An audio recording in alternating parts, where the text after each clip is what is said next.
This is Sales Players, and I'm your host, Jesse Woodbury. I've spent my career selling for early stage companies, and now I'm on a mission to help reps and operators find tips, strategies, and resources for generating more pipeline, closing more deals, and building wealth in tech sales. To learn more, visit salesplayers.co. All right, we're live. We have got Vince Beese here on Sales Players today. What's up, Vince? How you doing, man? Pretty good, pretty good. It's always good to have a conversation with you. Quick background for listeners. So Vince was my sales leader for a little over a year and a half, I think, at Customer Meta. And we had an absolute blast working together. Worked on some really awesome deals. One of the biggest deals of my career got closed on Vince's watch. And he was really a fantastic partner more than anything. I think that's the mark of a really fantastic sales leader, is someone who is down in the weeds with you every single day. And I, since then, probably haven't felt that quite as much from sales leaders. And that's okay. You know, every company's different, every team's different, but Vince really got down into the weeds on my deals.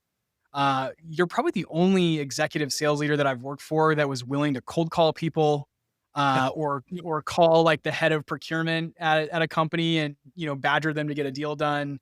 You really don't find that anymore. And so it was such a pleasure working with you. And I know we're going to talk a lot about this in today's episode, but a big part of your philosophy is that sales is a game, just like the, you know, kind of the theme of this show. Sales players, they play a game. It's a game that you either want to or you don't want to play. And if you don't want to play, you probably shouldn't be in the game at all.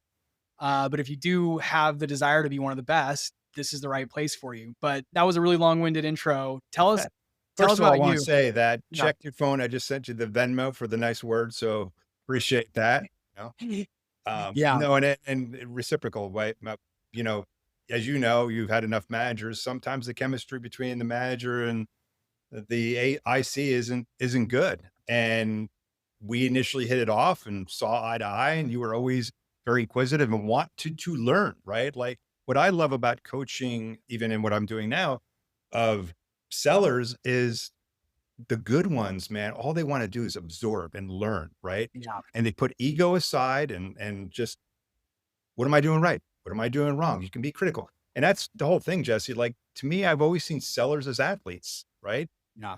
Which is so relatable to what you're doing and what we're going to talk about in the book, right? Is that the mindset of a seller and a top athlete's the same, right? The competitive nature, all those things that we'll get into. It's Yep. very relatable, right?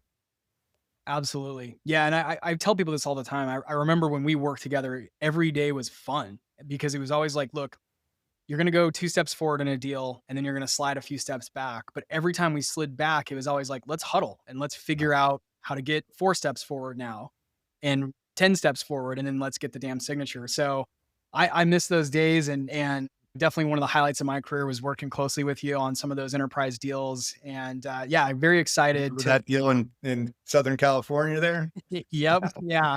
I still talk about that deal all the time because, and I won't share who it was with, but it was a very complex deal for a lot of reasons. One, because both parties were carving out, or, you know, one was getting acquired and the other one was getting carved out. There was, That's crazy. this is a company that had a lot of lawyers just due to their business model. And so we had a lot of legal hurdles to jump over and a lot of procurement hurdles to jump over. But still, probably one of the best stories of my career is getting And that that deal was done. the great example of mapping the roles. Remember, we did that whole exercise. Yep. You're going to go after these people. I'm going to go after those people. And I mapped to the guy that was there for what, 30, 40, 50 years or something like That's that. right. Was Yeah, soon to that's be on right. his way out. And we had a chemistry, a weird chemistry, but nonetheless that because we teamed up at the right appropriate levels and personalities, right? Yeah. It totally clicked and worked. So I was just telling somebody about this deal because one of the things I think that one of the reasons you and I worked so well together is I'm pretty good at being the good cop and you're pretty good at being the bad cop. And the two of us together were good cop, bad cop. And I remember specifically that they had been kicking red lines down the road and there was just endless legal revisions. And I vividly remember you coming to a call with the collective. It was like 6 lawyers and all the, you know, executive stakeholders in this project. And we had offered them a special offer of some sort. I don't think it was a discount, but I think it was a special promotion of some sort to get the deal over the line by August 5th. I remember that date.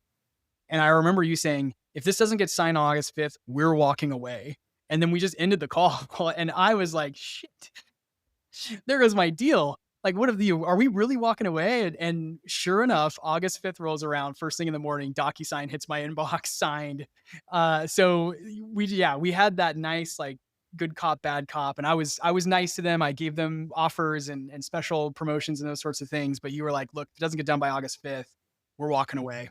And they took it hard. The only problem with an ultimatum is you have to be willing to stand by it, or then you lose all credibility, right? So Yeah.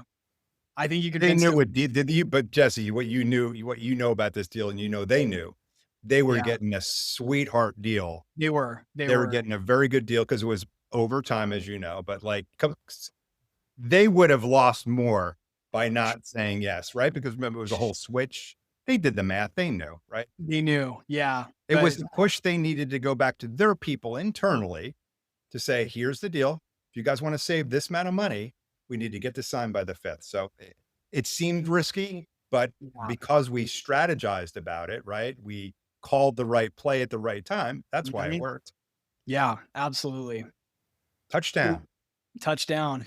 Well, real quick, just for listeners, give us a quick background on yourself, your career, and then I want to dive into your book, Red Zone Selling. But we'll start with just a quick background. Gosh, can I have like 10 minutes, 20 minutes? Uh, 5 minutes, yeah, it was I'll as just far tell you back as you this, want to that start. how I got into sales, like most people's journey, wasn't on purpose, right? I just happened to fall into it and I felt comfortable doing it. But my biggest break came honestly when I got to be the head of sales at Live Person, the first original head of sales at Live Person. And it only happened because of a relationship I had that I worked with at another company said, let's bring this guy in, even though he has absolutely no sales leadership experience. Let's take a chance. So Yeah, that happened. I had success. We went public and I felt the bug with startups. So I stayed at startups over time with a company called Cheetah Mail that got acquired by Experian, went to a company called TrueFit that's still around. And then you and I worked together at Customer where I headed up enterprise sales. So the commonality with me is always early stage B2B enterprise sales, right? Fast growing SaaS companies. I really dug that. I like the strategy and the motion of enterprise as opposed to SMB or lower mid-market, right? I'm more of right. that sort of speed, right? It doesn't bother me. It takes 18 months as long as we can nail a deal, whereas I can't do a deal every day. That's just not my personality. And I think that's important for people to understand out there, right? It's Yeah, like if you're struggling at, SMB, you might be better at mid-market. If you're struggling at mid-market, it's not a one size fits all for sales sometimes, right? So yeah, absolutely. I think with enterprise too, they're projects that need to be managed. They're not necessarily deals that need to be closed. You have to manage all the milestones and expectations to get to that point where you can earn that signature. And I think, yeah, you're perfect for that. And we can talk more about some of the frameworks in your book that lend themselves to managing the cycle as a project with stakeholders, with milestones, and effectively moving something down the field to the touchdown line. So talk to us about you're an author now. Tell us about the process by which you decided to write a book. It sounds like it's been on your radar for a long time. I've had the idea for eight years. I actually did a presentation a bunch of years ago at an event about this whole concept of red zone selling, which is if you look at a football field, breaking down the field into three different zones: the yellow zone, the green Mhm. zone, and the red zone. Yellow zone, think of it as qualification. So you're at your own 20-yard line. What are you going to do to get to midfield? Yep. Right. You're now in the green zone. You're at midfield going towards trying to get to your opponent's 20-yard line. And then you're in the red zone, the 20-yard line, and where the best teams in the NFL score at a high percentage. Matter of fact, fun fact, 74% of the touchdowns that are scored in the NFL basically over the last decade and a half, 74% of the touchdowns were from the red zone. Huh. So think about that and translate that Yeah. in sales. That's your late deal sales, right?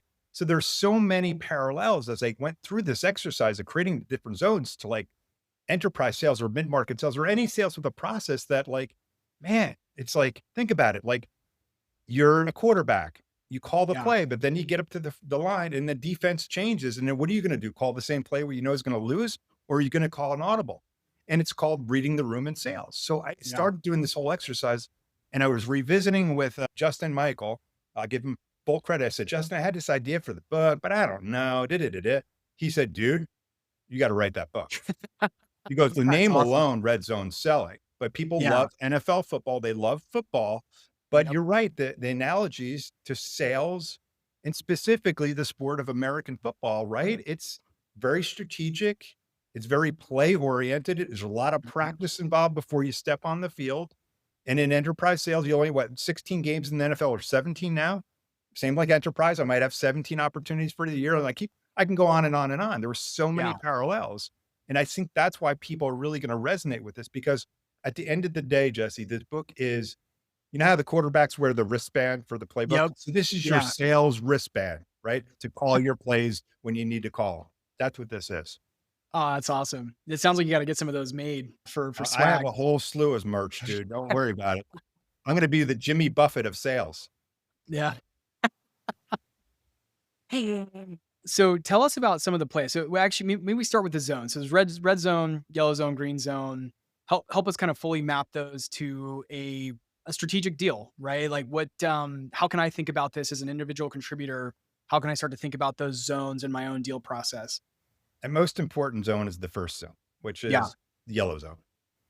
And as I always say, is like there's no pain, there's no play, there's no opportunity. So if you're not doing an excellent job in the yellow zone of really not just uncovering fit, uncovering if there's urgency to move this deal along, because it may not.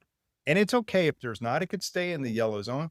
But the thing that happens that you need to remember in these different zones, don't prematurely move the ball or move your deals into a zone where it's not ready, right? Sales is linear and it's not, and it's linear when it's not. I mean, we all Yeah. try to make our processes linear, and sometimes you have to move up and then you move back. Same thing in football. Sometimes you have to punt. So yellow zone, discovery, fit, Mhm. pain, tying your deals to a deadline that's on the buyer side, not your side, is the most critical thing, getting you from the yellow zone to then the green zone. Now, think of the green zone. This is when you're actively really working the opportunity. We know there's fit, we know there's interest. Now it's, are they considering us? That's what the green Yeah. zone is. So what am I doing to do what? Build momentum. How am I going to keep this deal moving? How am I going to get to the front of the pack? Because you know you're up against competition to get into the red zone, which means not only am I in consideration, I'm Mhm. probably one of two competitors, or maybe it's me against nobody because it's me against procurement, right? Which we'll talk about. Yep. And I'm getting in the red zone, which a lot of salespeople, what do they say when they get into the final stage? It's done deal. So yeah, Forecasting, commit it. it's forecast. Commit it. It's over. And I'm Yeah. telling you, you know this about me. I'm like, this is Yeah. when I'm at my most paranoid and most focused is when you're in the late stages, because that's when this shit starts sliding with you. Don't, because you Always. didn't do all the right things. Did you multi-channel? Did you multi-thread, right? Yep. Did you create the right relationships? Did you identify legal and procurement as part of the process and what the Mhm. challenges could be? Did you do all those things before you got to the 20-yard line and end? And the question becomes, a lot of times reps get lazy and they get happy and they got to that point, and then all of a sudden, what happens? Deals start It'll stalling in the slide. red zone.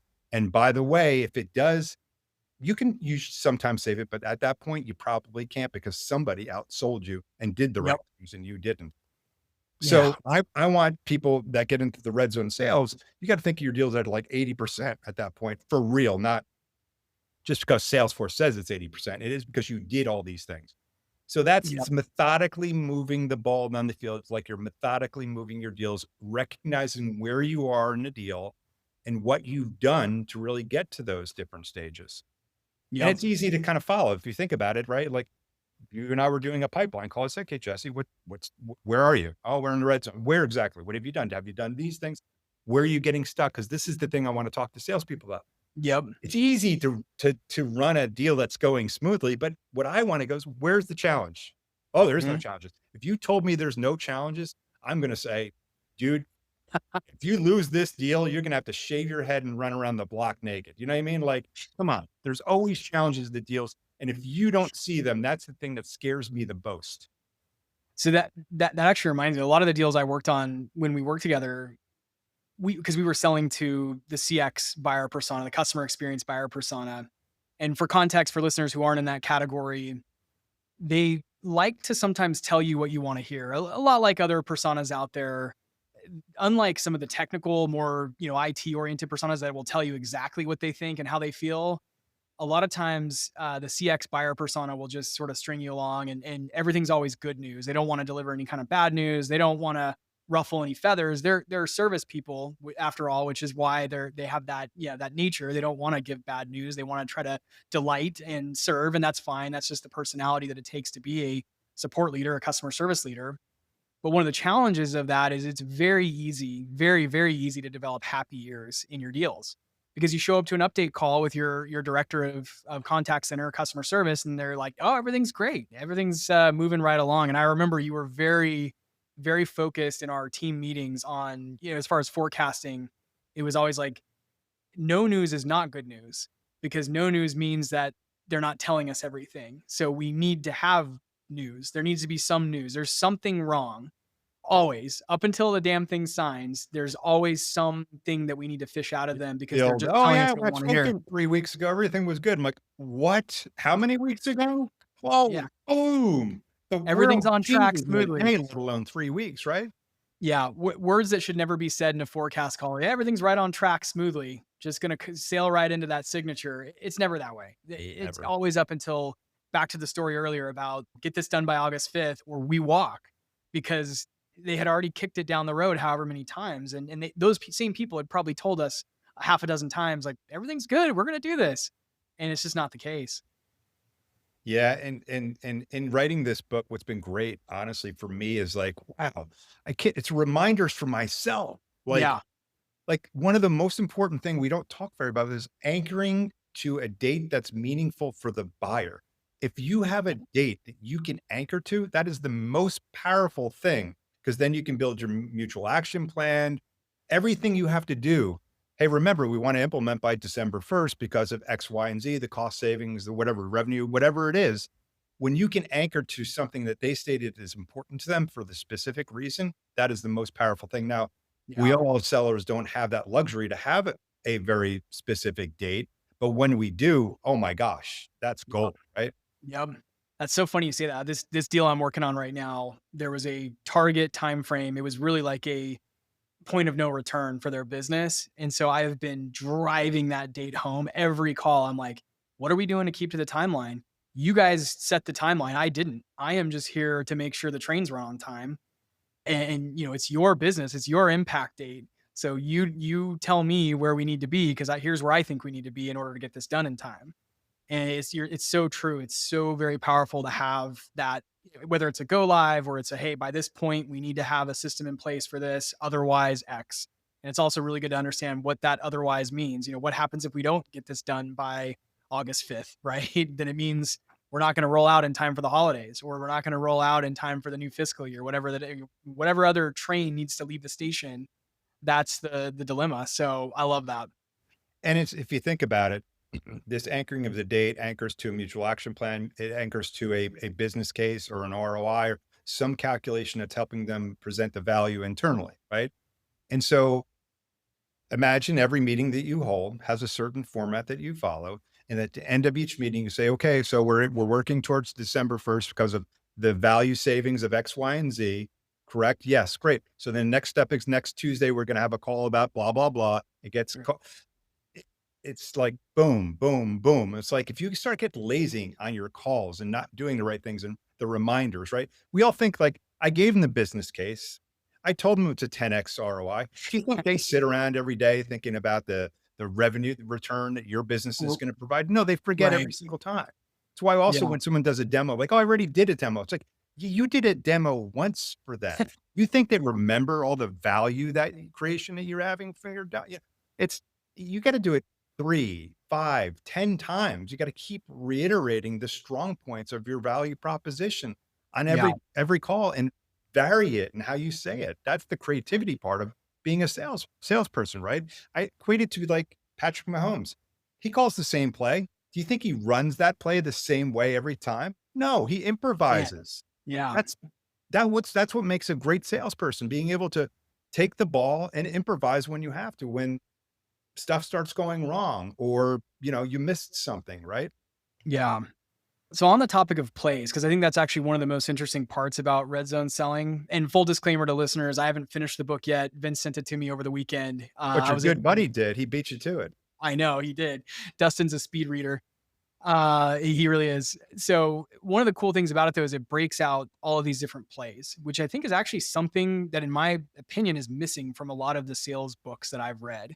They keep it way too strategic level. And it's probably because they're written with management in mind or they're written with a broad spectrum of people in mind.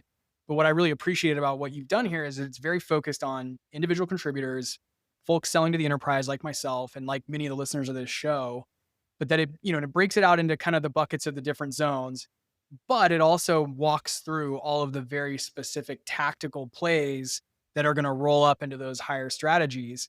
So maybe share a couple of your favorite plays from the book that you think every I knew listener you were going to should do this know. to me, so I pulled up the book on the side because there's so many plays. There's By a the lot of way, plays. another interesting stat for your audience, Yeah. there is in an NFL playbook, there's anywhere from 300 to 1,000 offensive plays. Wow. 300 to 1,000. In an NFL game, the average number of offensive plays called, guess what number? What's the average number of plays called for a team? 500. Oh, Totally Jesus, covered come on, dude. That's crazy.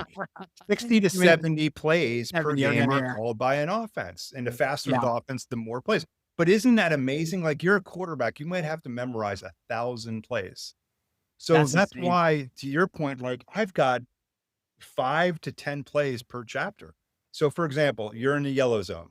One of the Yep. things one of the plays I call in there is this thing I call the pressure test close, which means once you've determined what the value is, what problem they're trying to solve, like we're going to implement this thing and it's going to save us $250,000 annually because we're going to reduce the number of services. You're going to say something like, so John, if we implement by December 1st, right? And we can show you this ROI of 250,000. Would you be ready to move forward? I'm not asking in the close. I'm just saying, would we be ready to move forward? Yeah. Right? That's a pressure test close that you can do early in the deal cycle without asking if they're going to move forward. Just saying, we Right. meet these things. Would you consider us? Would you move forward? Right? Yeah, I love that. So it reminds me a lot of like the trial close, which is like Same thing. you're getting those micro and I think you can start doing this very early on in a cycle, earlier than most people think you can.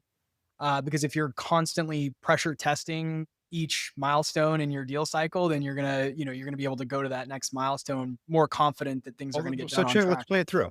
So Yeah. I ask you that question and you hum and haw. Oh, I don't know. You got other people. Like what? So guess what? What other people? Who's the other key Yeah. stakeholder? Like, you know what I'm saying? Like this is the Yeah. art of sales. I pressure test the close. Why? I'm not looking just for yes or no. I'm looking for pushback.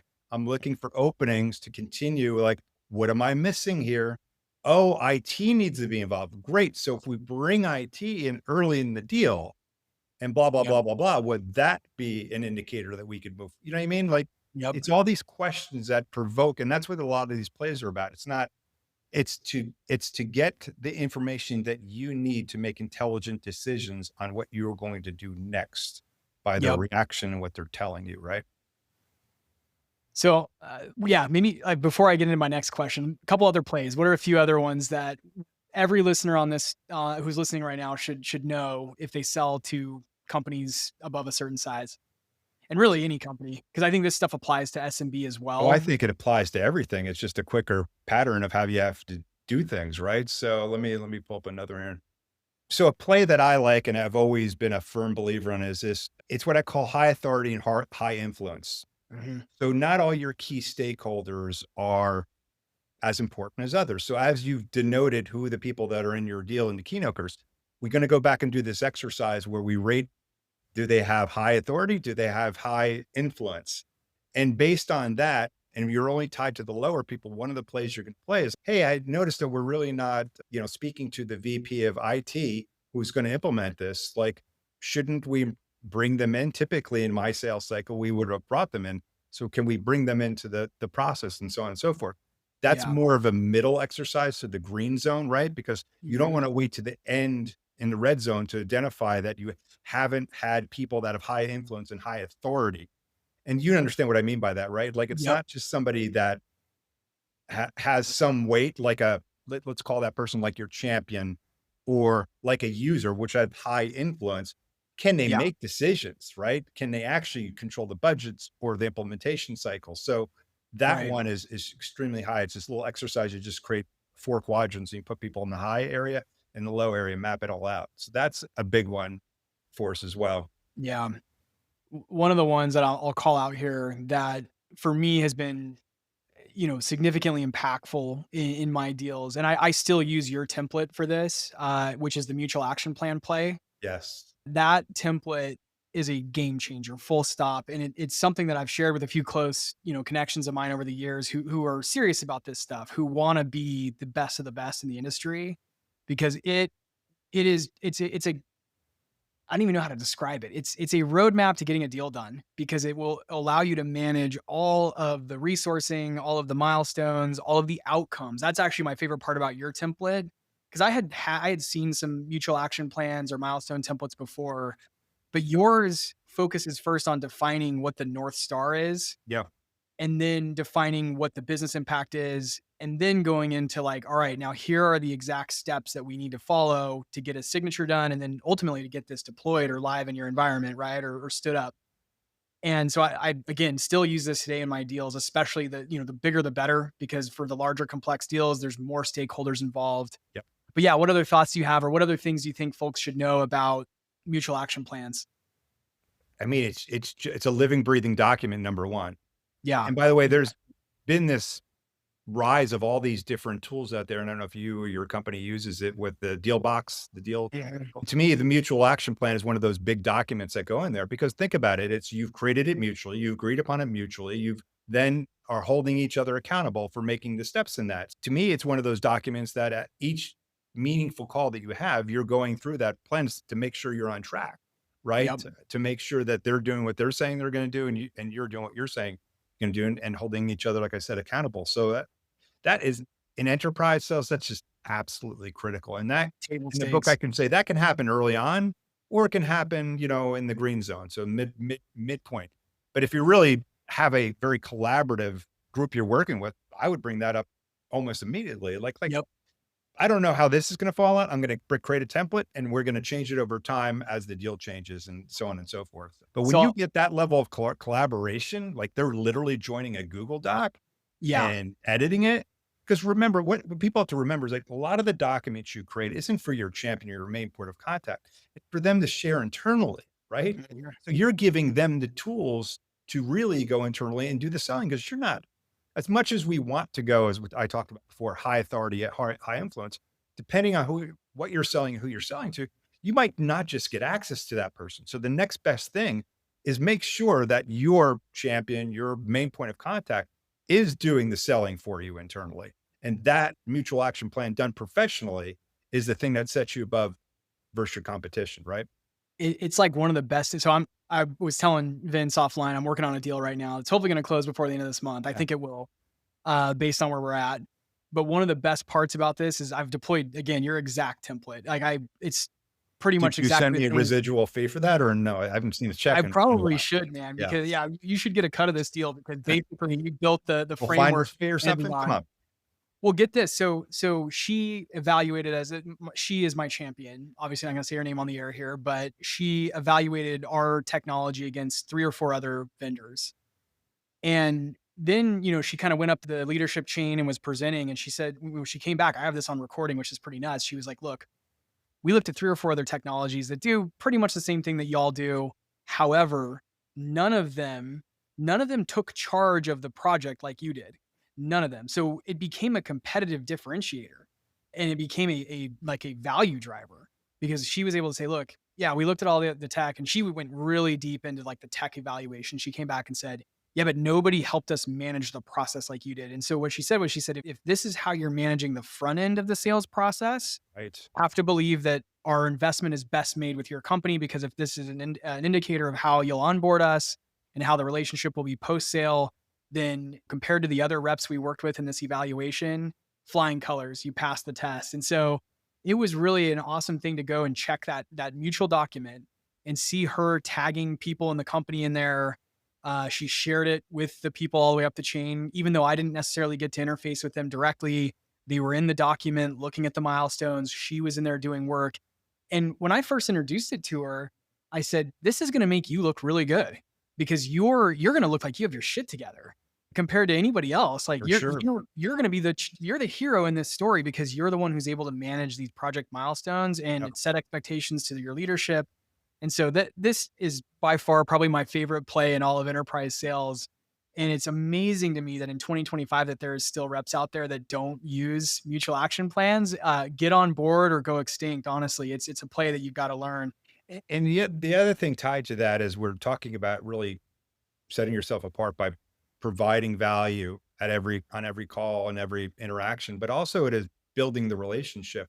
And a great way to build the relationship and build a layer of trust is communicating via messaging, whether it be text messaging or WhatsApp, anything out of the company's channels. So email, company phone. When you start to take it off, I call it offline, right? You're going to get to the real issues. And what I like to do, especially late stage, is that we're at the point where we're moving forward. Maybe we're still negotiating. And I would ask the question, like it's simple, similar to the pressure test close, which is, okay, let's talk about at this point in the deal, what on your side would kill this deal? What could happen that would kill this Right. deal? And they always go, Yeah, no one asks that, but that's amazing because it gets the wheels spinning. because at that point, remember, they want this deal done too. So what are we doing now? So now we're collaborating to make sure that nothing happens. Typically, they might say, well, legal might take their time and procurement might come in late. And then we talk about what? Okay, well, how does legal work? Well, they use our paper, or do I have to use your paper? And here's the advantage of using our paper. Procurement's going to get involved. Why? Shouldn't they have already been involved and did it? So Right. you ask these objection questions proactive. It sounds weird, right? It's not Yeah. instinctive, right? I ask objection questions to bring them out to surface that.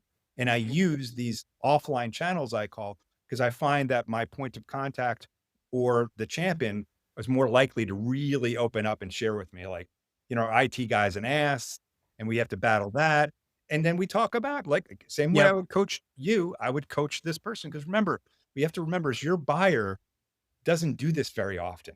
No. No. You have to coach them and you can't coach them through corporate email, right? Because No. then someone might see it and then they look like an idiot. So build up the relationship, start as early in the process of communicating with them on these offline channels or non-commercial, non-corporate channels as you can, and try to really be honest with yourself and try to surface where the problems are going to be by asking those hard questions. I mean, I think, Jesse, the thing that I liked about you always in your deals is like, I don't think you're afraid of hearing what the response would be. And I think that's the problem why people don't ask the hard Yeah. questions because they're afraid of the response because they know it's coming down the path and just not being honest because they're afraid they're going to say, no, we're not moving forward or this is the problem.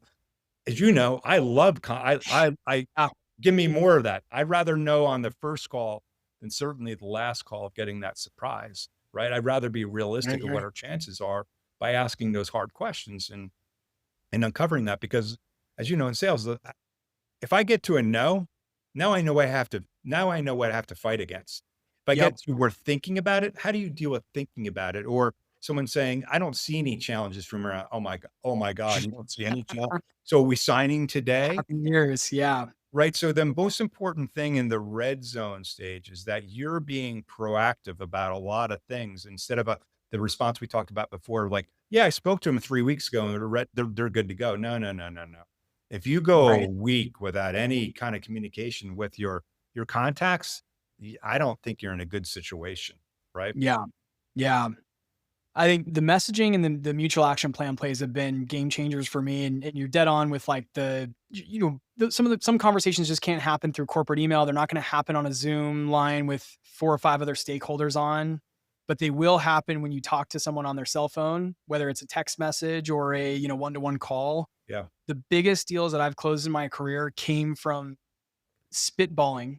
I'll call it spitballing on a cell phone call with someone saying, how much would this cost? Like, what could you do? Could you do this deal if we did this much usage or this many seats or whatever? What would it, what number could we get to? And those are the best conversations because then it's like, well, let me go back to the table and see. But it sounds like you That's what want I'm this. talking about. Then it becomes one human being talking to another human being. I was on a LinkedIn did a thing the other day with Chris Voss, the negotiator guy. Yeah, oh yeah, And it's just like this book or like negotiating, whether it's his stuff or life or death things, but like Yeah. It's like every deal, every negotiation is different. And it comes back again to reading the room, understanding and knowing the person that you're communicating with. Sales is part psychology, right? It's creative, it's part art, it's part mechanical, it's part, it's a lot of different things. And the people that really invest in the relationship and truly understanding and building that level of trust, even if you lose, at least you know why you're going to lose and you did Right. everything you could, as opposed to the guy that sat back 3 weeks later, found out he lost, right? Yeah. Oh, and investing that time and thinking creatively outside the box, I find is what separates the elite from people who are doing okay. So over the last several months, and I've been meaning to do a whole episode on this topic, but I think actually your soundbite of this will be way better than anything I can do. But a lot of my listeners have been reaching out lately and saying, "Hey, everything's really saturated. It is so competitive out there. How can I differentiate myself against my competitors? How do I speak about competitors? How do I approach with confidence a competitive deal cycle?" And you and I come from a world where, the last several products I've sold were in a very saturated market. So I've got a lot of thoughts on this, but I want to hear, because I think it aligns really nicely with the game of American football and the red zone selling aspect. It's all competitive. That's baked into the code. That's not ever going to change. But what are some thoughts you have on how people can get more of an edge in their deal conversations? Yeah, I think it's really simple. It's Yeah. you. It's you. Yeah. If all things are equal or close to equal, right? It's you. And what are you doing? So we kind of talked about this a little bit offline. It's like less is better right now, right?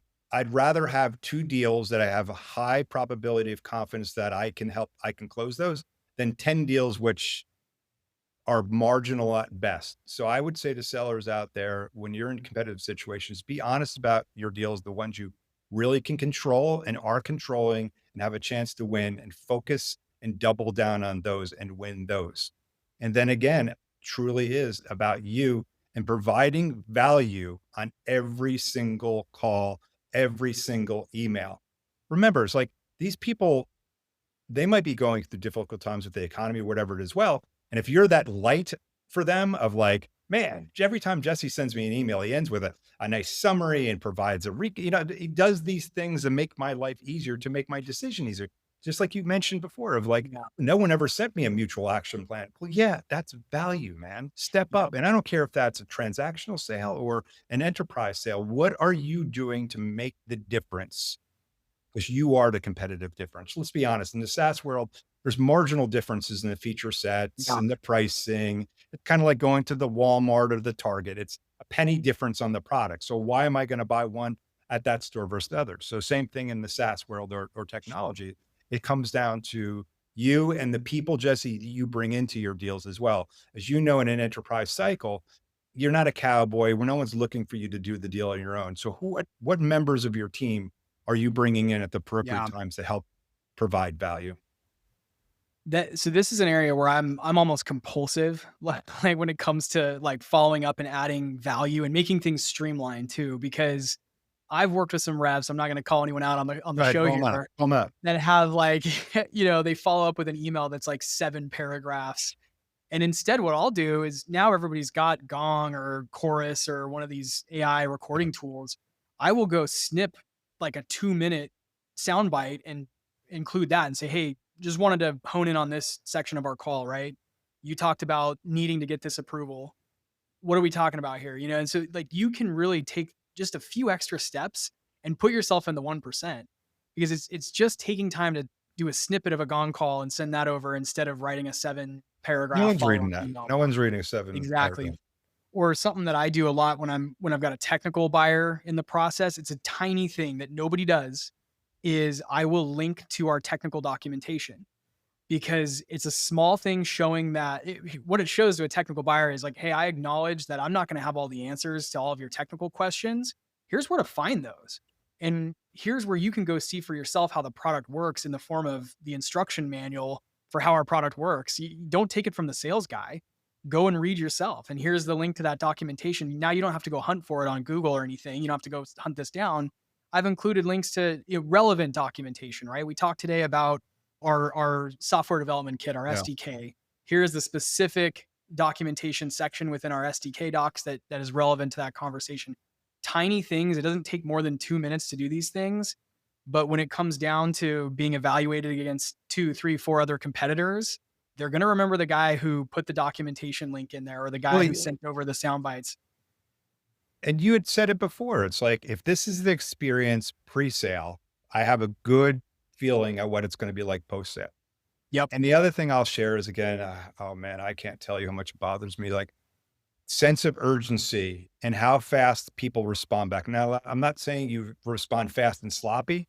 I'm saying you respond appropriately at appropriate speed and intelligently.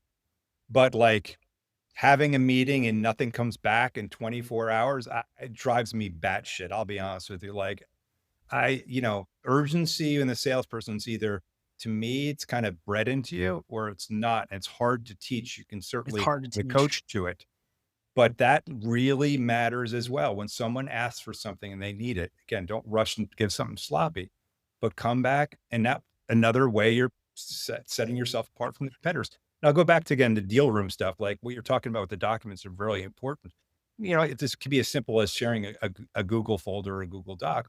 The other way could be is like, the way that AI is going, you literally can create your own chat GPT, right? Yeah. For Jesse, right? And the deal, like, here, I put a bunch of documents in this thing. I'm sharing it with you. I mean, this is the cool thing about what's going on, man. It's experiment It with is. different Yeah. shit. You blow people's mind by like, oh my God, this guy created a chat GPT just for this deal, or a project just for this deal. Like, Yeah. this is this stuff that sets you apart and it really matters, right? The AI piece is really, it's interesting because I can't even say like 18 months ago is quite as it is now. It's Right. changed so quickly. But I think that if you're in enterprise sales, you should probably have ChatGPT, Gemini, one of these tools open most all of the day, because you can, at the very least, the most basic use case, you can figure out a ton about the company you're selling into just by I mean, asking we could do a whole questions. episode on that. I'm We totally should. 100% sold on, I mean, like, Yeah. I have my own assistant. My chat GPT is, which is what I use. I don't honestly experiment with different things. I've had such good results. It's GPT is the literally best. my partner. Like, I don't Yeah. need to hire somebody to help me in my consulting practice because I've got chat GPT to help me. It's not my voice. I'm my voice, but it helps me. Should I do this or should I do that? And why? Tell me why I should do that. Right. Yep. If you challenge it again, like, that's a big thing for me is challenge. It's it's very good at feedback. So It if you is. you could go to ChatGPT and say, "Hey, I'm working on a deal, and here is the latest in that conversation. Here's what we're being blocked on, or whatever." You can feed it and ask for advice, and it will give you a pretty good answer. A great idea for anyone out there listening is, do that. Run a project in GPT that's getting some feedback on a deal or getting feedback on a process. Then take that to your manager in your one-on-one and say, "Hey, I want to see how well you agree with GPT's feedback for me." It makes like for a nice conversation starter, and I'm blown away at what you can do with it. It's like having someone sitting at your desk saying, "Hey, are you thinking about this the right way?" So I'll do situational stuff. And I have Yeah. this one called Voice of Vince that fed it all my stuff into it. And over time, it's gotten obviously smarter. Here's a situation. What would Vince do? What would Vince say about this? Or if I need a Oh, quote, wow. how would Vince quote this? And I swear to God, Jesse, I'm like, oh my God, it's saying what I would say, but like clearer than I would. You know what I Yeah. mean? Like, so when you work solo or you work remote, like, Mhm. you don't have people to bounce ideas off with. That's what I use this thing all day for, is to Yeah. bounce ideas or situations or what do you think? And sometimes it loses its mind and it's ludicrous. Like, you're like, what the hell? And I literally just had to shut it down for an hour. Yeah. It's like, you lost your mind. You better go eat a Snickers or something, dude. That's so I don't ever fully outsource anything to GPT. I use it more as a way Oh, you to. can't. No, yeah, like, but I have, it's funny, I had a prospect send me an email that was clearly written, and Oh. by the way, this is an email to tell me to pull back a little bit because I was following up too much. And she had probably gone in and said, like, "Can you write this sales guy an email that says like, 'Hey, dude, just back off a little bit. We're gonna do this, but it's not right now,'" That's funny. That's I funny. but you always know because it has those M dashes in it. Yeah. And so I was like, "I totally wrote this." She totally had to prompt AI to say, "Can you get this guy off my back for a little bit? Just, tell him to take some take a cold shower. That's funny. Well, question for you then. So for Mm. listeners, where can they go and pre-order Red Zone Selling? So I created a brand new brand, vincebeese.com. Great when you have a Awesome. name that no one else has. So Yeah. vincebeese.com, have a Red Zone Selling page on that website. And there you can see a form to order the book directly from me to begin with. And then, of course, it'll be on our favorite Amazon later this summer as well. Yeah. And what we're trying to do from this is a lot of workshops around this concept and these plays and building specific playbooks and, kind of keynote things and quarterly review type kickoff speaking engagements, that sort of thing. Because it's, as you know, I think the thing that salespeople and sales leaders appreciate most is not training that is theoretical. It's training that's Yeah. practical. And that when I train or do workshops, it's very specific for that organization or that seller. So at the end of the day, when I leave, I hope there's one or two plays that they walk away with, say, I like this play and I like that play. I'm going to put those in place. And that's as a leader, like when someone says that after a training and they start using it, it gives Yeah. you like satisfaction because you and I have been part of these where the Yeah. keynote happened and you're like, okay, it was entertaining, but like it didn't really do anything So for me. what? Yeah, I didn't learn exactly. anything new. Exactly. You know what I mean? And and what's the sense of spending money on that? I mean, if that's the case, go hire the Red Hot Chili Peppers if you can afford it. You know what I mean? I'd rather listen to good music than Yeah, than a random keynote that has no actionable, takeaways from it. In closing, what advice would you give? There's a lot of sellers out there in 2025 that are struggling. There's some macro economy elements to that we won't get into. There's some challenges with technology we could get into, but then this podcast we get dragged out several hours. that's There's very there's some tactical the way you put that, by the way. I like that. there's a really sharp innovation curve right now in the space that we were talking about is daunting sometimes to look at. What's the best piece of advice you could give someone out there who's listening right now who's like, how am I going to get through 2025 and get this done? Yeah. Well, I think the first thing is that whatever you're experiencing, most other people are experiencing. That's number one. So if you're finding it hard to sell right now, trust me, everyone's finding it hard to sell right now. And it's like indecision is leading to indecision, right? Like uncertainty, sorry, is leading to indecision. So my main advice is to hunker down. Understand that it's going to be a battle this year into next year. Who knows how long? But the point is, do the best thing you can do, right? Again, focus on the fundamentals. Go back to the fundamentals. And last thing is the grass isn't greener, right? So if you think your situation is bad and the company you work with is not so great, I don't know how many better opportunities there are out there right now, right? Yeah, So the best thing to do is hunker down, continue to challenge yourself, continue to learn, and do the best that you can, right? that's fantastic advice for anyone out there who's looking ahead at the rest of this year and beyond and trying to figure out how to keep it going. Well, Vince, this has been an awesome conversation. Super excited to get my hands on Red Zone Selling, and we'll certainly keep promoting it here on the show and make sure that sales players know where to go find it. Yeah, man. Always good to have a conversation. I think we could probably continue on for another 3 hours, honestly. Totally good.